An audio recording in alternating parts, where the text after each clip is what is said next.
Hello and welcome to the Motherhood Village podcast. I am on with a very special guest. I have Salis Charming. She has been teaching pole for 7 years and is an IPSF artistic certified and liquid motion certified artist, dancer. She's also featured in International Pole Sport Federation Dictionary for Pencil Pole Move and a former professional dancer at Channel 31 Azteca America. Wow. Her mission is to educate people about female empowerment through pole movement. I love that. Welcome, Salis. How are you? I'm so good. Thank you so much for having me on the podcast. I'm a huge fan of your work and I Thank follow you. you religiously. Oh, thank So you. happy and honored to be here. Yes, I'm excited to speak with you. As I was telling you before, I've kind of done my little pole dancing fitness exercise probably about 12 years ago, and I understand the Wow. power that comes from that. So I'm excited to dive into this. But I always ask my guests to tell me their favorite book Mhm. or one that has made a great impact on you that you'd like to share with my audience. So, what was funny is that I thought about this and I was like, I could go for like something cheesy or something, out there lately. But the truth of the matter is, I'm kind of old school. I'm very traditional, ironically. And when I was younger, I read a book, Emily Dickinson's poetry, and I love poetry. And I think that stuck with me for a long time and I just like admired her and her work, and that's what I'm gonna go with. I love that. And actually, I love how you say a little traditional and kind of laughed because I'm sure there's Mm-mm. misconceptions that come with the dance and maybe with the pole movement, as you call it, which I know we're going to Right. dive into. But okay, Hmm. so you're passionate about dance and pole dancing as a form of women empowerment.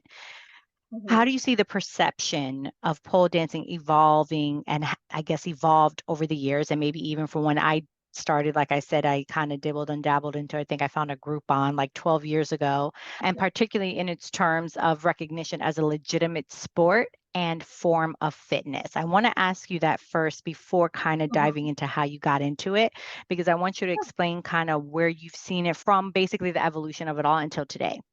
So basically, the way I like to explain it is that obviously we had a humble beginning, we'll call it, to insinuate where it came from, hint, hint, but it has evolved into a professional sport, and we do have many different types of competition. We have nationals, we have championships, and they are working religiously also to make it into the Olympics because it is a difficult sport. Not everybody can do it on a national competition level. The rules are pretty vigorous when it comes to training. Kind of similar, I would say, to like bodybuilding, the just all of it, what you have to eat and the training, it's a lot. But definitely with seeing it on television, we've had some movies come out about it, we've had documentaries, and it's been more featured as, health and fitness.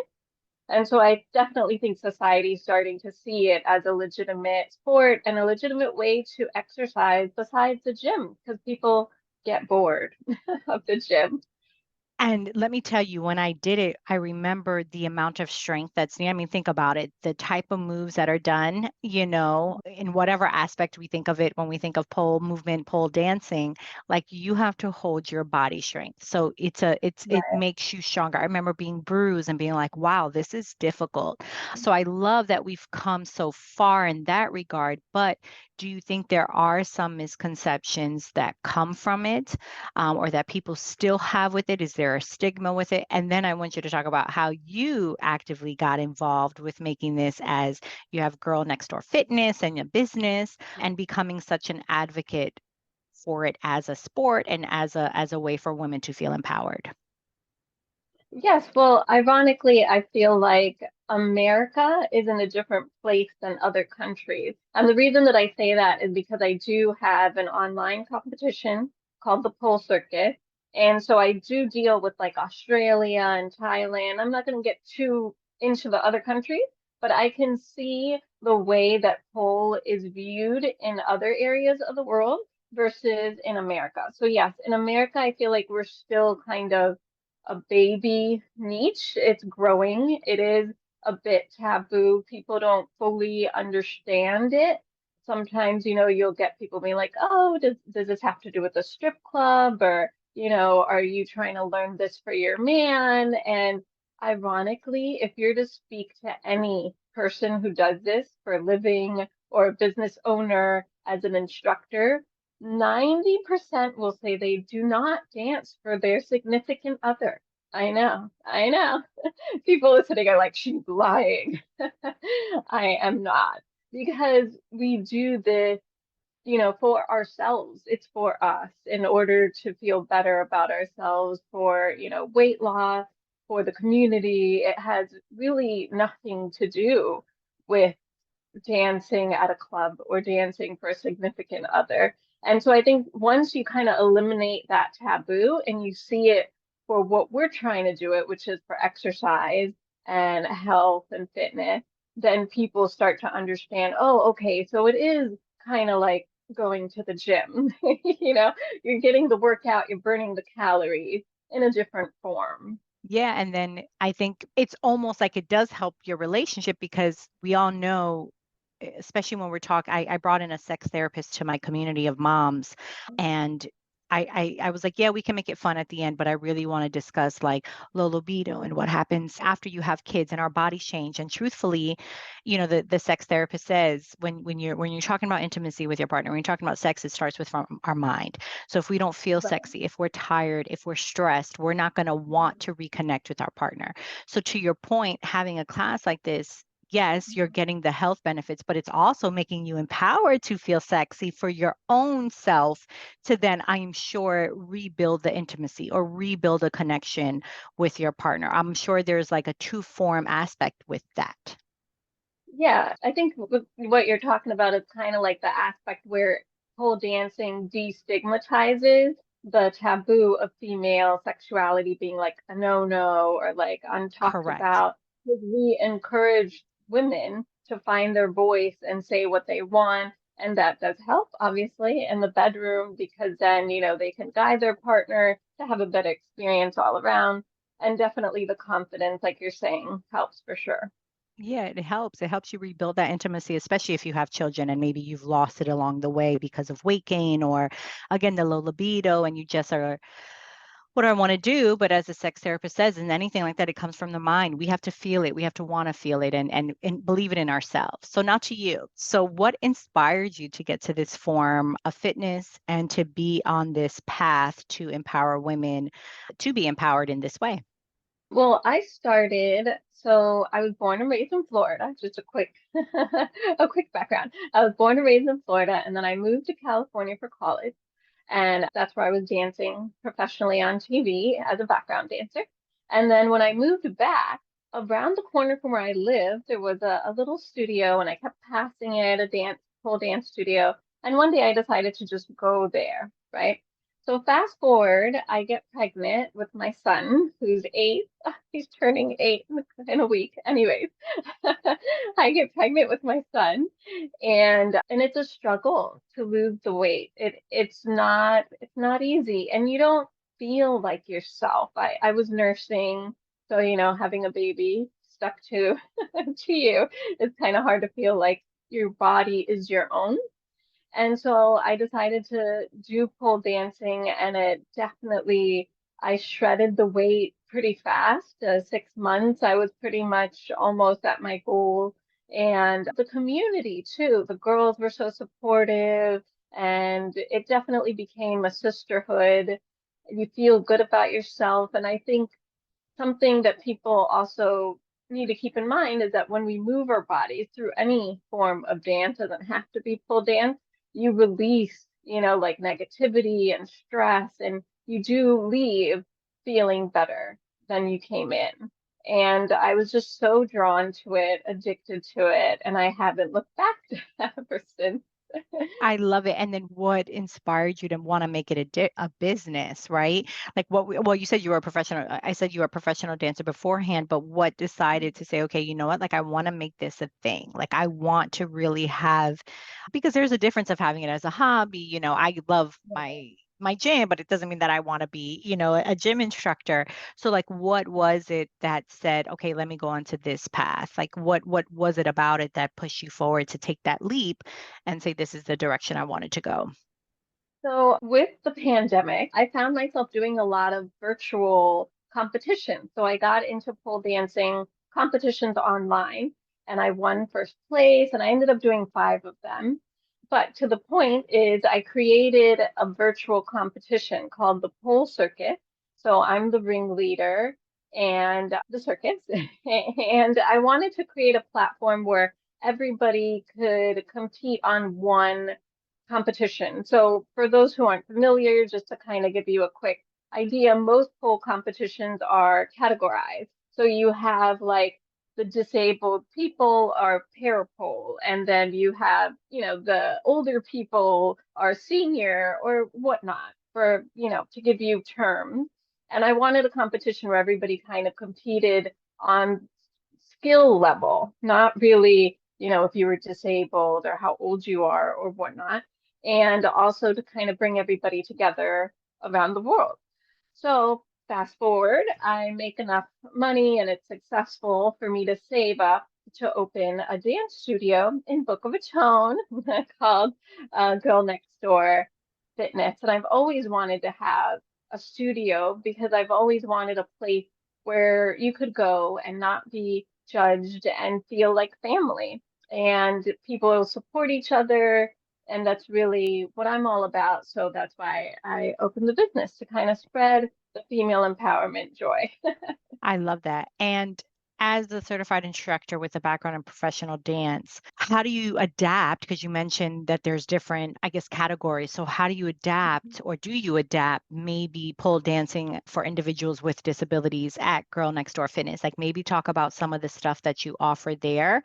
And for even for a new mom, like it's actually kind of amazing that you went into pole dancing after being a mom, because I know my core was Not wiped there. out. But I do know in hindsight, I wish I would have been more proactive with it, or someone would have told me, like, if you build some strength now, I wouldn't have Right. maybe some of the issues that I have. So maybe I know that kind of went a little off, but it's the whole point of that is like, how does Girl Next Door Fitness kind of support the moms or people with disabilities? Like, what classes do you offer to make sure that everyone feels included and it's an inclusive environment?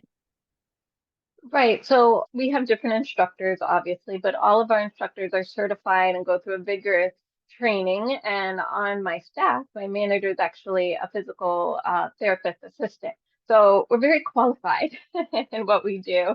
To go along with that, I feel like I'm always telling people, in my classes, I'm like, hey, how are you guys feeling today? Is there something that hurts? Is there anything I should know about?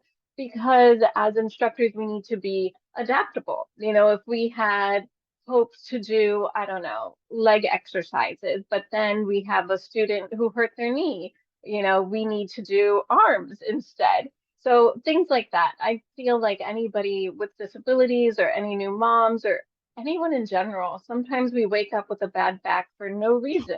We need to be vocal about it and let us know. And then, we can give you different exercises or just something easier so that you don't hurt yourself. And I feel like that's a big issue with the disability community is that they don't want to speak up. So I'm hearing impaired, so I read lips. So if you're not looking at me, I do not hear you. So I've had to come to terms with the fact that, it's okay. I can talk about this. I don't have to be ashamed about this. And I feel like it helps so that people don't think, oh, she's ignoring me or she's not listening to me. She doesn't care. Like, no, I can't hear. And the more we speak up and confidence, it just it helps the overall environment. Better communication helps everybody. I think we all win. And also for moms, I always tell people when they come back, take it slow because obviously our core does disappear for a little bit. But, getting the okay from the doctor obviously is number one to make sure you can come back. But doing simple pelvic floor exercises for first time moms or moms coming back in general, very important. And abdominals just take kind, be kind to yourself. It is difficult. Even some people who do work out to pole dance, and it's not as easy as they thought it was going to be. It's different muscles. You're using a lot in one session. Like in 1 hour, you don't realize the amount of muscles you're using, and maybe you never used them before in your life. So it's new. Be kind to yourself. I love that. And you mentioned two things. One, but I want to say the important one first, and then I'll save the funny one for after. But the communication part, funny enough, the episode that dropped today, I was talking to a business owner of nanny agency, Twinkle Toes, and actually two, the founder of the overall franchise and then the West Broward founder. And her quote that I thought was amazing was she was like, communication builds trust. And she's like, Sure. without it, you have nothing. So her point was coming from the standpoint of, these owners, like if they're working with nannies and families, like you have to be in communication. The more you communicate, people feel good. You could be working on getting them a nanny, but if they don't hear from you, they're like, what's going on? So to your point, you're like, if I don't speak up and say, this is what I need, and I Right. say this to those listening because we just don't speak up, especially as women, especially as moms. And then, like you said, if you add on a disability component, I'm sure it's even more amplified, right? But even just to your point goes to show why it's even so much more important.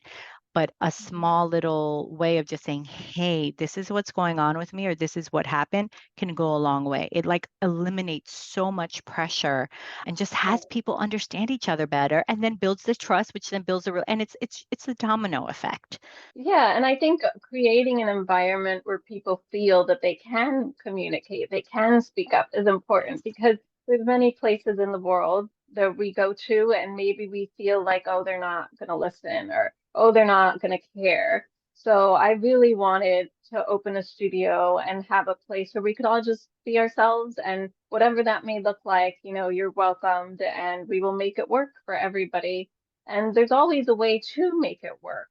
So that's another thing. Don't Yeah, think that whatever it is you have going on is going to stop you. We can always figure something out, I guess, in life. It's a good and rule that's such in a good general. point. That's a good point of making sure that you're fostering an environment where communication is welcomed. It won't be Yeah. retaliated against if it is something. And then the funny part was the other day, my husband's 43, I'm 40. So the reason I'm saying that is because the age. And he Mhm. literally just stretched like this in bed. And I mean, my husband works out like 3 days a week. And he was like, oh, snap. And he pulled something in his Oh chest. So, I no, mean, it's he had to go for a painful. massage. We had to bring out the massage gun. We had to take the pad. I was like, really? He's like, and I saw it. He went like this. And I just heard him. He was like, oh no. I'm like, did you just pull something? He's like, yep. I'm like, once you hit over 40, but to your point, things happen, right? It's the funny part of like, you don't know, maybe you did tweak something and you have to take it easy. And it's just life. And okay, so I want to go back to the empowerment thing. Your mission involves educating people about female empowerment. I know that's a big thing through the pole movement and fitness.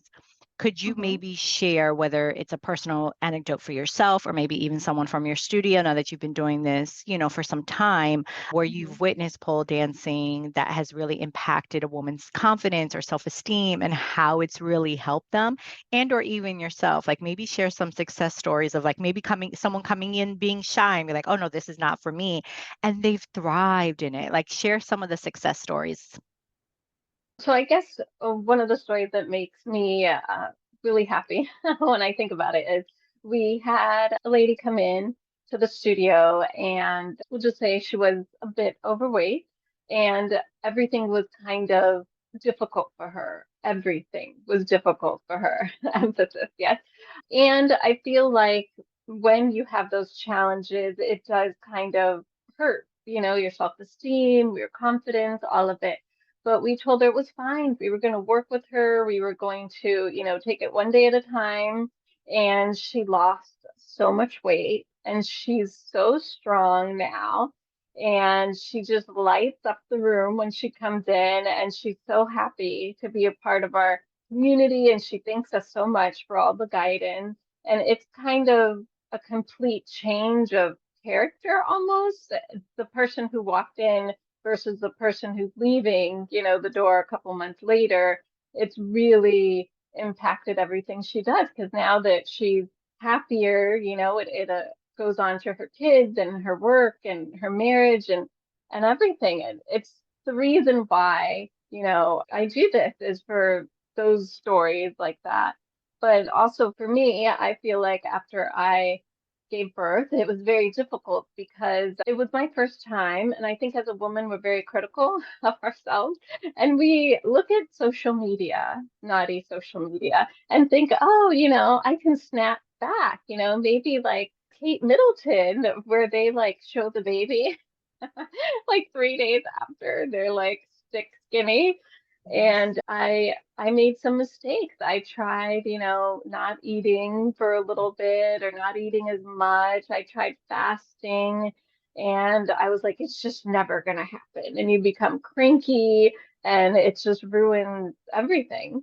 And so definitely with pole and pole dancing, pole fitness, all different aspects of it, you have to eat. If you don't eat, you can't exercise, you can't do pole dancing at all. So I feel like that really inspired me to take care of my body even better. Definitely like I can't skip a meal because or else I'm not going to be able to teach my classes or anything like that. And you take care of your body because you have to recover. If you do something too much, if you're competing, and I learned to stretch. So it's really changed my life in so many different ways. Like it's not just going to take a class and that's it. So it's definitely taught me how to take care of myself in general. And I think that's very important as a woman, as a mom, as a person, definitely. Yeah, no, I think that's so powerful. And yeah, there is definitely a correlation because to your point, like in order for you to really be successful in whatever it is that you're doing, especially in something that's regards to fitness or using your body, like you have to eat. So, it Right, sounds like there was maybe some unhealthier ways due to the societal pressures of saying, well, no, I need to get here because of the bounce back and all the things, which is so horrible. But we do, it's what we put on ourselves, right? It's the pressure we put on right. ourselves. And actually, to that point, it's a great segue. How do you think pole fitness and dancing redefines the societal norms surrounding like female sexuality? And I know we touched upon it very briefly before. And do you think it addresses the double standard of men being sexual, but it's frowned upon for women to be, right? So like you mentioned, going to the club to dance, right? And that form Mhm. of it. But these men are going there and it's like fine, but the woman who's dancing is so how do you think this element of the pole dancing of pole fitness, how does it break those societal norms and how does it redefine them? So I guess an example I can use is something that a lot of pole dancing people would be used to, but I'll explain for Instagram and whatnot. We do have like what is it, like a meme or something like that, where somebody comes into the pole dancing studio the first day and they're like covered from head to toe, right? And then 2 weeks later, maybe they have like booty shorts and a sports bra. And 2 weeks later, they have like, oh, a garter. 2 weeks later, they have thigh-high boots. So visually, I'm trying to explain kind of the evolution of a student and how I feel like, with the taboos and everything, pole dancing, I feel like it really does tell women that it's okay to be sensual. It's okay to, have these feelings and have these desires. And there's nothing wrong with dressing up for yourself or for the class if you'd like, and not necessarily taking it home. But if you want to take it home, that's fine too. So I think having a space where women can do what they would like and not be judged is very important because obviously we can't dress like this in the normal world, right? There's no way I'd be walking around a parking lot or the mall wearing what I wear in my classes. But to have that space where women can dance in a sexual way, in a sensual way, and not be judged, I feel like that on its own is redefining sexuality because men are supposed to be the sexual ones and we're supposed to be domesticated. And not saying that we're not domesticated, but we can be domesticated and sexual. Why can't we be all the things? So I think that's definitely the destigmatizing of female sexuality is number one when it comes to pole dancing, and definitely empowering women to say what they want. You know, we do have these conversations at the studio where women will be like, oh, you know, I have this new toy. Have you heard of it? And they'll be like, what?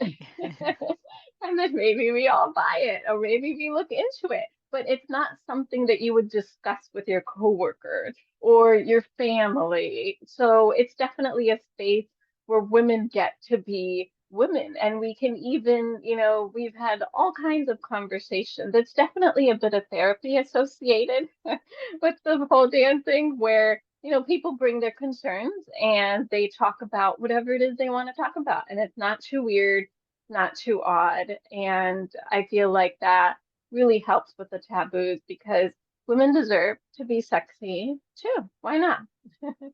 I love that. And another great segue. I love it.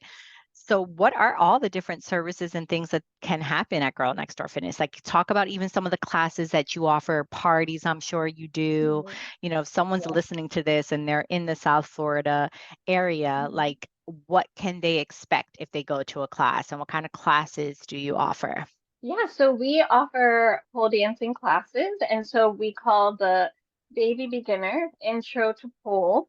And so that one is if you've never touched a pole in your life, you don't know what you're doing, you might be a little scared.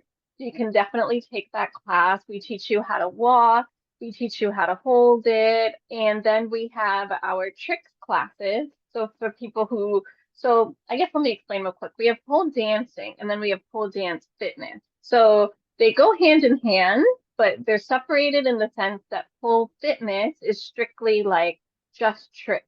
So you're not really going to dance and you're going to work out and you're going to stretch. And then pole dancing is the more sensual side of it, where you dance around, you can learn choreography and dress up if you'd like and whatnot. And then we also have chair dance.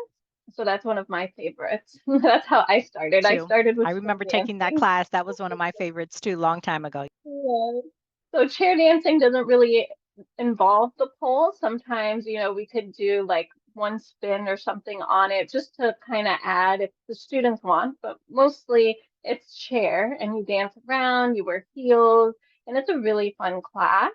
And then we have something called floor work. So a lot of people aren't familiar with this, but it is dancing on the floor. So you use the floor to dance around, you travel, you wear heels, you can do like flips, but we do cater to beginners. So it's, I know it sounds, it might sound a bit much to whoever's listening, but we do cater the class to whoever's in it. So if it's, you know, people who are just learning, we do tend to break it down. And if it's more advanced, we do amp it up a little bit. And then we have the parties are so fun.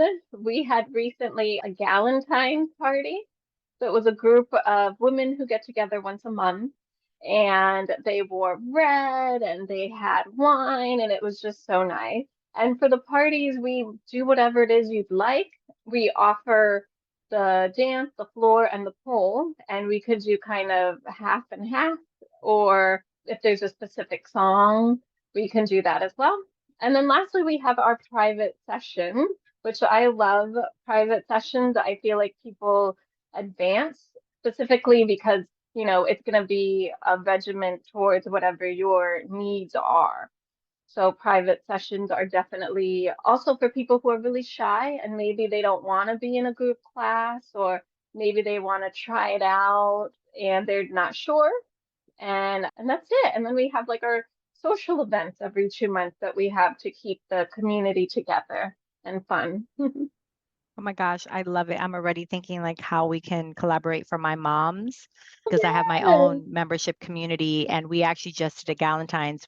This was more like we did yoga, but in my mind, I'm like, ooh, maybe something for like Mother's Day because I feel like they don't want to do any, like they like make them feel good. So I'll ask them. So Yeah, we'll have to it'll connect be offline. fun. But no, I love it. I love it. I think there's something so special. Listen, women, I think for a long time, even the societal norm was that women can't be friends, women are catty, but I know for me, the older I've gotten, being an entrepreneur, having my son, so being a mom, like my friends are everything. Sisterhood is everything. The community I have with my moms is everything. So I would imagine in your classes, there's so much greatness that probably comes from that, from the women having the community. And to your point, that maybe they don't even share with like some of their family or, people at work, but this is a space that they can come, be themselves, have fun, tap into that, feminine energy, that feminine power, and what that Yeah. does, right? The trickle effect of that. So that's really And powerful. I feel like with pole dancing, because we are more vulnerable too, like we do wear, sports bras and little boy shorts, booty shorts, the women tend to be body positive. Like there's no, oh, she has a stretch mark, or oh, do you see her cellulite? There's no like judging. We're not comparing bodies. Everybody is like, oh, you wear something new. Oh, that's so cute. I love it. And then, like, in your mind, you're like, oh, but that stretch mark. No, you know how many stretch marks I have?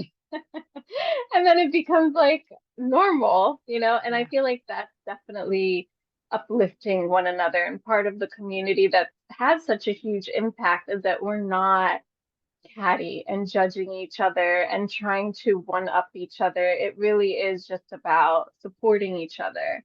And I think the vulnerability of the pole dancing is what makes it so unique so that we can kind of open up in that way. I think so too. I think it's wonderful. Like I said, it was 12 years ago, but I was in like my 20s and I don't even remember where the class was, but I remember loving it because I do love to dance Mhm. and I kind of tap into that power. But it Mhm. would be so interesting to do it now at this age. I'm a mom, like how I would tap into that now. So final two questions. How can people connect with you, work with you? And then lastly, I always Mhm. ask my guests to give me their final thoughts. If someone were to listen to this conversation and you were like, listen, you need to take this with you, what would that be? So yeah, so we have an app called Girl Next Door Fitness. We also have a website, girlnextdoorfitness.com. Our Instagram is Girl Next Door Fitness LLC. Oh, but a great way that you could connect with me if you want to see me in person is we're actually doing an open house for the studio. And it is, let me make sure I get the date right, April 13th, Sunday. 1 to 4. It's free. We're going to be doing raffles and discounts on packages. So if you want to come see the studio and meet the instructors, that's a good way to check us out. And final thoughts. Okay, so to summarize everything we discussed today, Yeah. I believe that pole dancing is a way for everybody, especially women, to reclaim their bodies, ownership of themselves. And I think that's very important. If you've never tried it, I do know it might not be for everybody, but just try it once, see if you like it. You don't have to come to me. You can go to any of your local pole studios and see what happens because I do believe it has changed many people's lives for the better. It is empowering. And you know what? It might just end up in the Olympics in a couple of years. I wouldn't knock it. I love it. And you mentioned a virtual class. So you do virtual, right? You said you do virtual? Yes, so it's a virtual competition. It's Gotcha. in Halloween. We do it every Halloween, and it's called Oh, the Pole Circus. So ah, if you want to do that, we also have beginners as well, all the way to advanced and all apparatuses. We've had swing, we've had trapeze because it's oh, I love virtual. that. So you can Very do cool. any apparatus No, to so for compete. anyone listening, if you're not in South Florida, that's a way to kind of connect. And to confirm, you said the 13th because that's a Saturday. Sorry, the 14th. Perfect. I Because was I was trying like, to wait, I trying think to I look at have it real quick. something. It's I Sunday. was Yes, like, yes. April 14th, the Sunday.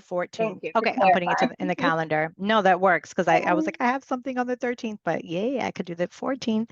Awesome. Oh, Thank you so much, Celise, for coming on, for sharing your story, and thank for you. informing us and kind of breaking I think it starts from education. It starts from conversation, right? To in anything, like you said, people may still have kind of stigmas or whatever their thought process is when it comes to pole dancing and pole fitness. So thank you for a very fun and insightful conversation and for all the work that you do. Continued blessings to you for Love and Light.